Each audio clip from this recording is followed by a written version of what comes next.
आज पुरा दिवाणी न्यायालयात झालेला आहे. काय विषय आहे? आंदोलनाचा विषय आहे.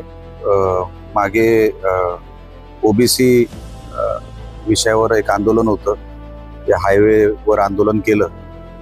आज त्या विषयावर एक तारीख होती आणि दुसरी तारीख संविधान रॅली जी आम्ही काढली होती त्या रॅलीच्या संदर्भात आज तारीख होती. तिसरी माझी वैयक्तिक जी मालवणची केस झाली माझ्यावर, तर त्याची आज मला वाटतं पहिलीच तारीख होती. आज स्टँड झाली केस. या 3 तारखा होत्या, त्याच्यासाठी आलो होतो.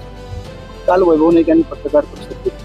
टोल नाका सुरू होतं की असं म्हणतात की नितीन गडकरी आले आणि सिंधुदुर्गाला बक्षीस देऊन.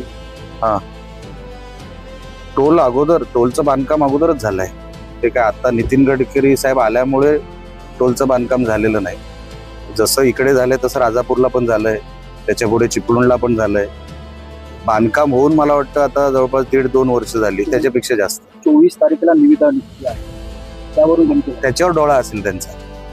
म्हणजे असं काय केलं तर कॉन्ट्रॅक्टर जवळ येतो लगेच. ही वैभव नाईकांची जुनी स्टाईल आहे. कॉन्ट्रॅक्टरला जवळ बोलवायचं, पहिलं आंदोलनाची धमकी द्यायची, 2 पत्रकार परिषद घ्यायच्या. म्हणजे कुठे कॉन्ट्रॅक्टर गडबडला की लगेच वैभव नाईक त्यांना फोन करतात किंवा त्यांची लोक. आणि मग पैसे काढल्यानंतर तुम्ही आश्चर्य वाटून देऊ नका. टोल पाहिजे हे वैभव नाईकच सांगतील उद्या कॉन्ट्रॅक्टरला भेटल्यानंतर. त्यांच्याकडून हीच अपेक्षा आहे. तर आज बारामतीची पोटनिवडणूक चालू आहे. त्यावेळी रोहित पवारांनी असं म्हटलं की 2029च्या निवडणुकीत पवार विरुद्ध पवार अशी निवडणूक होऊ नये, लोकांचा आग्रह. मी त्यांचं स्टेटमेंट बघितलेलं नाही, म्हणून मी त्याच्यावर खात्रीलायक बोलू शकणार नाही. सध्याची स्थिती ते कुठल्या विषयाला धरून बोलले हे मला माहीत नसल्यामुळे मी काय त्याच्यावरती भाष्य करू शकत नाही.